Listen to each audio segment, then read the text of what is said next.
Hi, summer travelers and friends. I wanted to pick up where we left off on Somatic Intelligence video number 4, where we're going to just do some sensing exercises as they relate to freeing the shoulder joint and the shoulder girdle. Now, we're always going to be freeing whatever area we wind up wanting to focus on. We're going to be using the entire body in relationship to that area in order to free all of those neurological connections and use patterns that may have been involved as you were creating that, whatever the holding pattern was, attention pattern in the shoulder. So initially, what really helps is to be aware of what your posture is doing, because your posture is going to influence where those forces are landing in your spine, in your thorax, in your pelvis, and in your shoulders. And usually your pelvis is going to be, as if you're sitting, even when you're walking, right? Your pelvis is going to be working in concert with your shoulders. And as you're sitting, it's going to be stabilizing your center of gravity and your spine as you move around and do whatever it is that you're doing. So you definitely want to have like a balanced anchor here, balanced base. And initially, let's just start by feeling into where your body is in space in relation to the seat. So just do a little bit of curling first. Curl your low back and feel where your thorax goes as your back is curled, and then where your shoulders go. And you can immediately feel more pressure in the abdominal area. It's not going to bode well over time. Those organs need space, and your rib cage does as well. So go ahead and arch your back and feel what happens when you're arched, and where your thorax goes. This is your thorax. Feel what happens when your sternum, your sternum is going to come forward when you arch your back, and feel where your shoulders land when your back is arched. So flatten your back now. So that's right in between the curl and the arch. Go ahead and just flatten your back and see if you can get the lumbar vertebra kind of straight, and feel what that's like. Is that more comfortable for your shoulders, for your spine, for your center of gravity? Check out your thighs, the way that they're landing on the seat. Is there more or less pressure on your hamstrings? What does it feel like in the hip flexors here and the psoas muscles? Because they're going to be key factor in whatever happens in your center of gravity as you sit, stand, or move.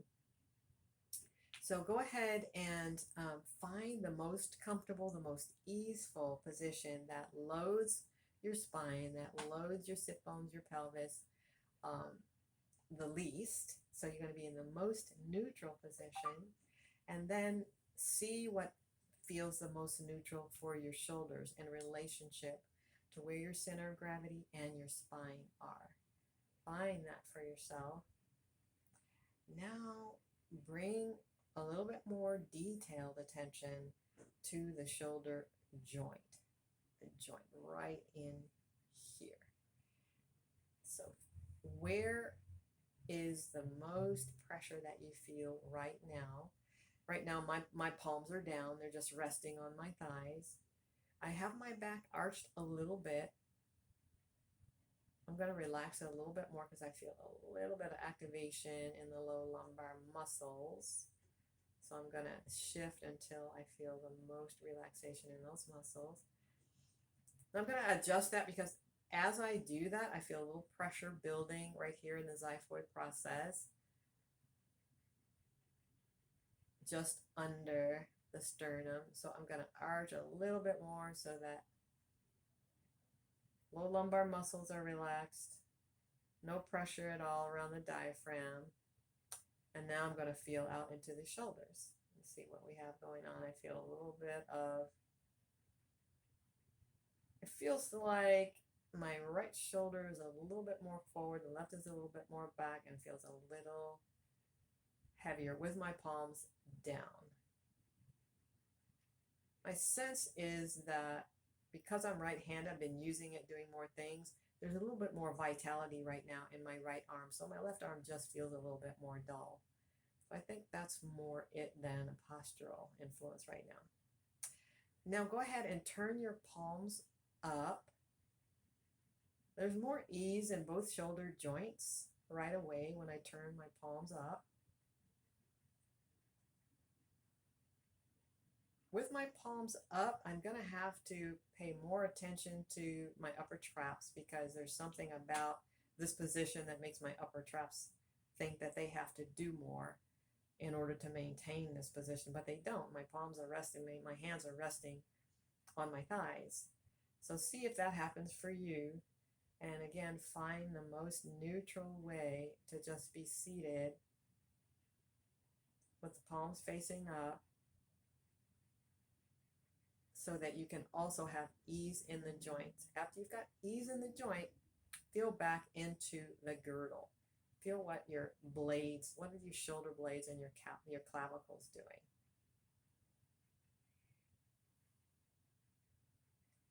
From this position, as opposed to this one, see if you notice it for yourself. I notice more activation in the lower traps, which angle, if you could see through my body, they angle this way in the back.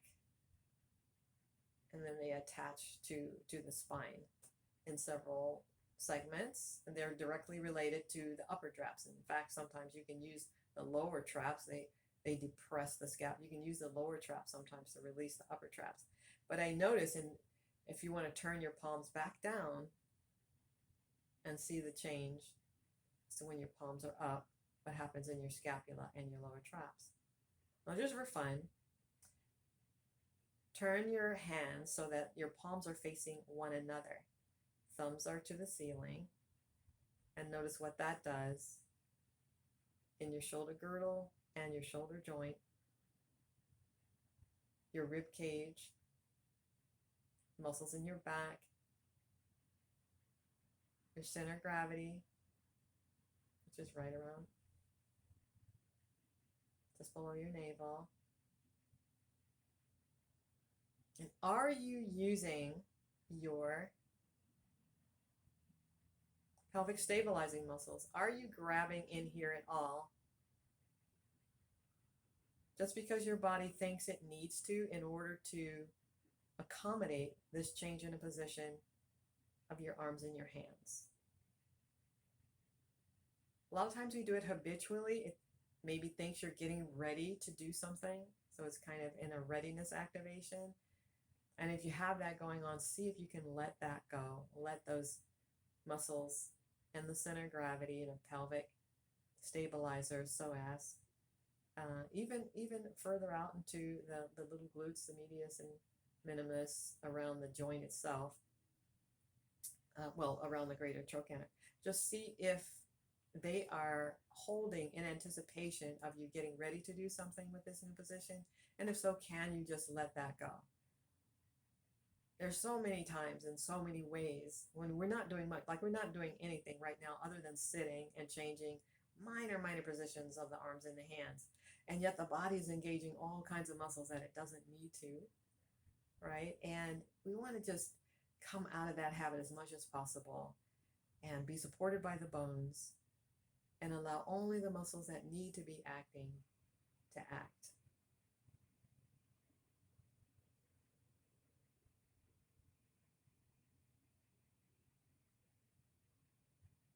Okay, once you've found that balance throughout your legs, your pelvis, your thorax, your arms, shoulders.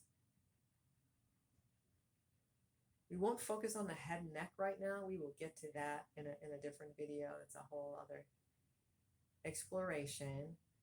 Now try picking up something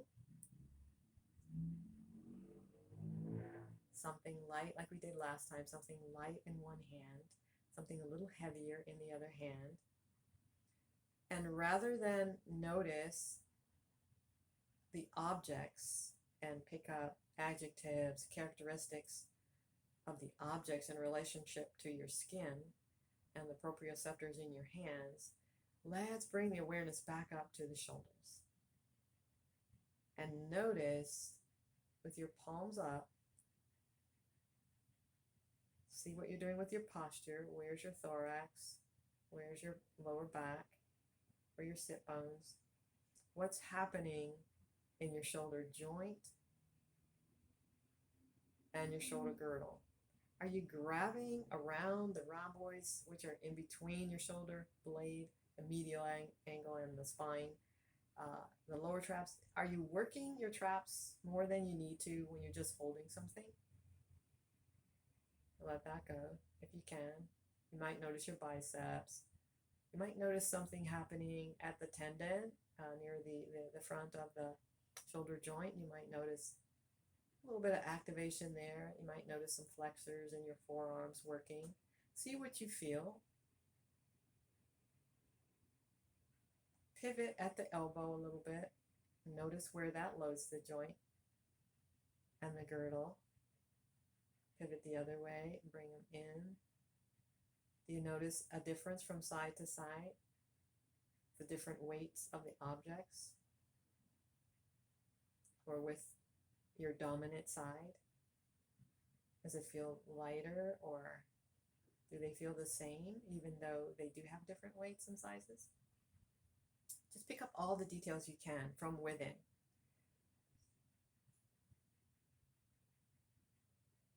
And then hold the objects as you change position of your hands. Palms down, thumbs up. And just notice where the forces land in your shoulder joint, in your shoulder girdle, in your rib cage, and see if you're activating the pelvic stabilizers at all. And if you are, see what adjustments need to be made in order for that to come to neutral. Because if you just lift your foot, for example, as though you were going to put it on the gas pedal or on the brake, and you start activating just the psoas,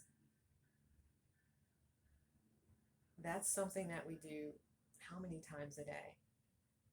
So it's really useful to be aware of what's happening. All you're doing is kind of driving along, right? But you want to see if, as your hands are on the wheel, for example, if you're on the keyboard, at your computer, whatever it is that you're doing with your hands, it's minimal, still you can see that it has an effect throughout the thorax, throughout your center of gravity, your back, your spine, your pelvis, your psoas. With every little move you make, it's going to create a shift throughout your whole system. So see if you can just stay present and aware with those shifts so that you can find the most neutral place to be with the minimum, only the amount of muscle effort that you need in order to accomplish whatever it is your body's doing. You have much more energy during the day, at the end of the day, because you won't be tightening in ways that aren't required for the activity that you're involved in. I think that's probably enough for this video, just to kind of get an idea that there are all kind of small adjustments, modifications that you can make in every simple activity that can make it easier and easier and easier on your body, means less wear and tear accumulating throughout the day and throughout your life. Thanks for listening.